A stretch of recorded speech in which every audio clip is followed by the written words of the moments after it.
खासदार श्रीकांत शिंदे, उद्योगमंत्री उदय सामंत आणि पालकमंत्री दादा भुसे यांच्या उपस्थितीत शिवसेना शिंदे गटाच्या शिवसेनेच्या मध्यवर्ती कार्यालयाचे उद्घाटन करण्यात आले।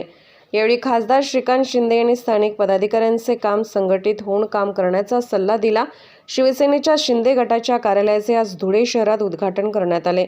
या उद्घाटन समारंभ प्रसंगी खासदार श्रीकांत शिंदे, उद्योगमंत्री उदय सामंत, धुळे जिल्ह्याचे पालकमंत्री दादा भुसे, चंद्रकांत रघुवंशी हे उपस्थित होते।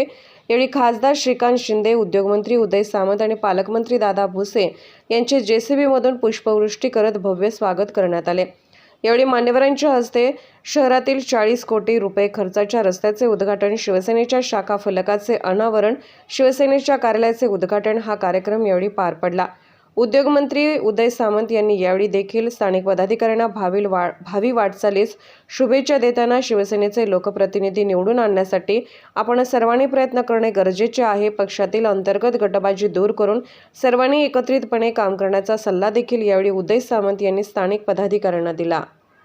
या ठिकाणी सगळेच आमचे महानगर प्रमुख असतील, शहर प्रमुख असतील, सगळे पदाधिकारी असतील, या सगळ्यांना एकच सांगतो की आपल्या सगळ्यांचा हेवेदावे जे आहेत, आपल्यामधले हेवेदावे दूर करा, पक्षासाठी काम करा। पक्ष जो आहे हा तळागाळापर्यंत घेऊन जाण्याचं काम करा।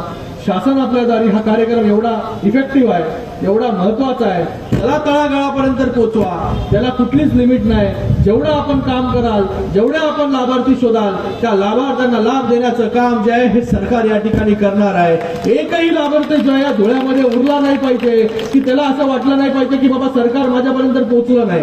अगोदर लोकांना ज्या योजनेसाठी जे आहे त्या 10 वेळा खेटा मारायला लागायच्या। प्रांतला ऑफिसला जा, जिल्हाधिकाऱ्याकडे जा, प्रांतला जा, महानगरपालिकेमध्ये जा, नगरपालिकेमध्ये जा। आज शासन आपल्या दारी या कार्यक्रमाच्या माध्यमाने जे आहे हे शासन लोकांपर्यंत पोहोचत आहे आणि लाभार्थी शोधण्याचं या ठिकाणी काम करत आहे। आणि आजपर्यंत जे आहे करोडो लोकांना, करोडो लाभार्थ्यांना जे आहे हे मला वाटतं या ठिकाणी लाभ देण्याचं काम या ठिकाणी केलं। धुळ्यामध्ये देखील या ठिकाणी शासन आपल्या दारी हा कार्यक्रम झाला, पण हा झाला एकदा झाला म्हणजे संपलं नाही। याच्यासाठी नंतर मोरे साहेब शासन आपल्या दारी जसं आपलं पक्ष संघटना कशी वाटते पक्ष संघटना आपण लोकांपर्यंत पोहोचतो, पण या शासन आपल्या दारी हा कार्यक्रमाच्या माध्यमाने जर आपण पोहोचला तर आपण प्रत्येक घरामध्ये जो आहे हा शिवसैनिक त्या ठिकाणी निर्माण कराल। एवढ्या आशा आपल्याला मी सांगू इच्छितो या ठिकाणी की प्रत्येक घरामध्ये जर आपल्याला शिवसैनिक तयार करायचं असेल तर त्या ठिकाणी जे आहे शासन आपल्या दारीच्या माध्यमातून प्रत्येक घरामध्ये लाभार्थी आपल्याला तयार करायला पाहिजे। तर मी मान्य मुख्यमंत्री असतील, उपमुख्यमंत्री दोन्ही या ठिकाणी असतील, हे आपल्या सगळ्यांसाठी जे आहे दिवस रात्र त्या ठिकाणी झटताय, काम करताय। आज मराठा आरक्षणाचा विषय देखील असेल, तोही गेल्या अनेक वर्षापासूनचा विषय चालू होता।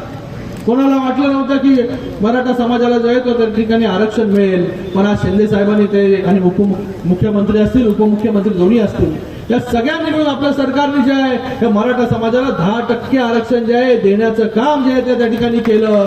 आणि शिंदे साहेबांनी आपल्या भाषणामध्ये सांगितलं की अगोदरचे आरक्षण टिकले नसतील, पण हे जे आरक्षण आहे हे कोर्टामध्ये टिकेल। त्याच्यासाठी जे आम्ही सर्वे केलेले आहे, त्याच्यासाठी जी आम्ही कमिटी बनवलेली आहे, त्या सगळ्या क्युरेटिव्ह पिटिशनच्या माध्यमाने जे आहे हे कोर्टामध्ये सांगण्याचं काम देखील आपलं हे सरकार करेल आणि हे आरक्षण कसं टिकेल याच्यासाठी प्रयत्न करेल। मला वाटतं ही खूप मोठी गोष्ट आहे। गेले अनेक वर्ष जे आहे मराठा समाज जो आहे त्या आरक्षणापासून वंचित होता, त्यांना आरक्षण देण्याचं काम या ठिकाणी केलं। अनेक अशी कामं जी आहेत या ठिकाणी बोलू शकतो मी, जे आहे ते एकनाथ शिंदे साहेबांना मुख्यमंत्री म्हणून मोठं करायचं आहे।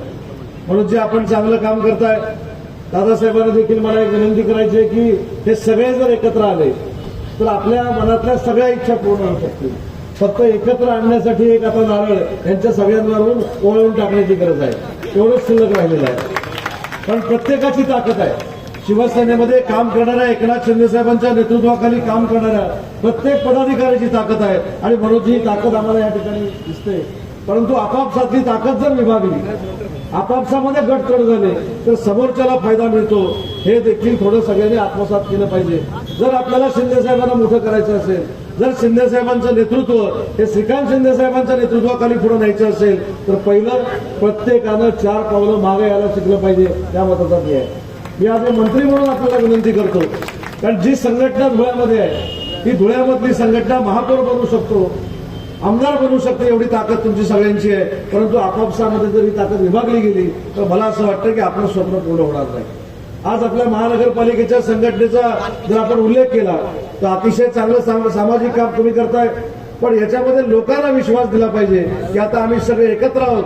मागच्या उभाठामध्ये काय झालं आम्हाला माहित नाही, पण एकनाथ शिंदे साहेबांच्या नेतृत्वाखाली विकास कामं करणं जे नागरिकांचं स्वप्न आहे ते आम्ही पूर्ण करणार आहोत आणि त्याच्यासाठी आम्ही सगळे सहकारी एकत्र आहोत. ही ज्यावेळी शपथ घ्याल त्यावेळी धुळेवासी आशेनं नाही 100% तुमच्यावर विश्वास ठेवतील आणि पूर्वी जसा महापौर या लोकांनी तुम्हाला दिला, शिवसेनेला दिला, तसा महापौर देखील शिवसेनेला देतील. आणि म्हणून एक संघपणानं काम करण्याची शपथ आज आपण या सगळ्यांनी या ठिकाणी घेऊया. आज मोठ्या कार्यक्रमाचा आपण